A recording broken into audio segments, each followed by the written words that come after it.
thoughts was,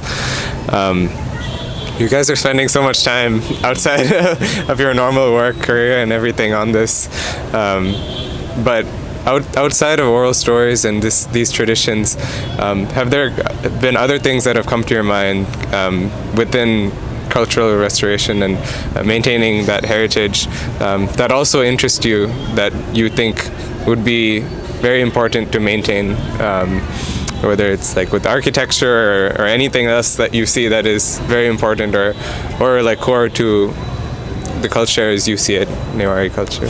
So, any thoughts?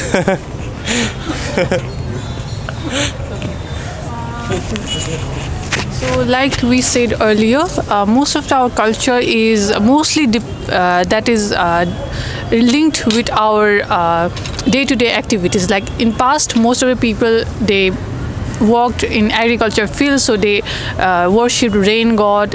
Most of the festivals are related with the monsoon season, related to and they worshipped the rain god, and they celebrated festivals after the harvesting. So they prayed before going to the harvest. So everything was related with their economic activity. And at present, most of the people have changed their occupation.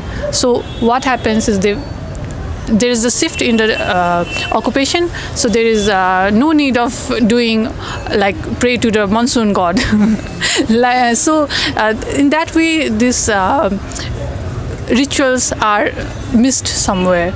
But what we have to realize is, like in the roots, we all have to eat something. So if you are not doing the agriculture, maybe someone else is doing. So it all comes back to ecological cycle. So maybe we are not directly related to it, but in ecological cycle somewhere we are related to the same origins, roots.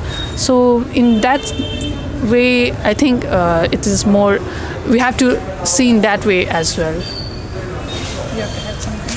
I don't think that was his question, but anyways. Regarding any other interests, yes, there are several other things. Yeah.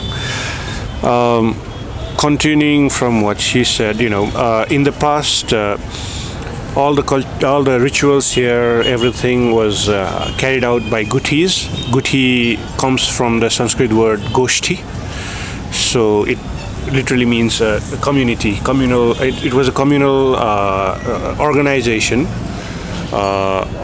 patrilineal, of course,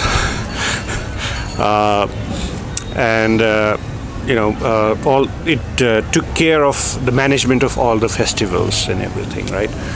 But as I said, as she said, people have become, in the past, people were self-employed, right? They had their own, they were self-employed, either as artisans or farmers or whatever they were self-employed.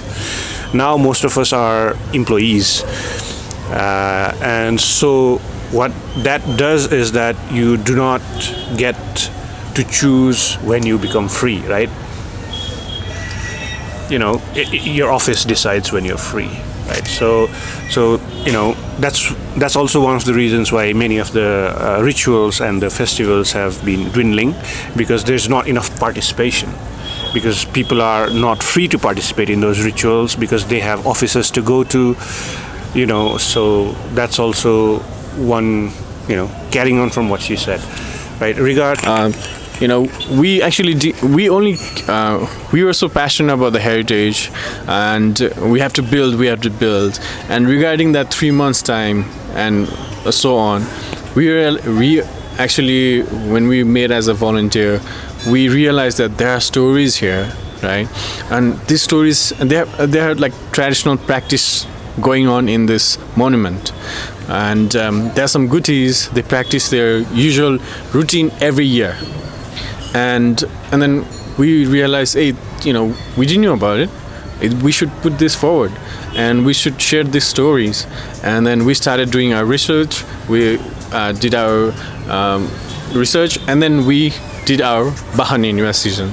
So in that way, the monument, the architectural aspect, and the intangible and tangible binding, like made us to move forward for Bahanenua, and we are continuing it and hopefully putting a mark for the future generation so they can get interested.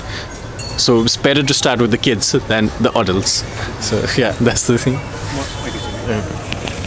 So just to add to what he said, as he said, even when this monument was all collapsed and there was nothing there, the rituals were still going on. People still carried on the rituals, and so that made us realize that maybe the intangible is more important than the tangible.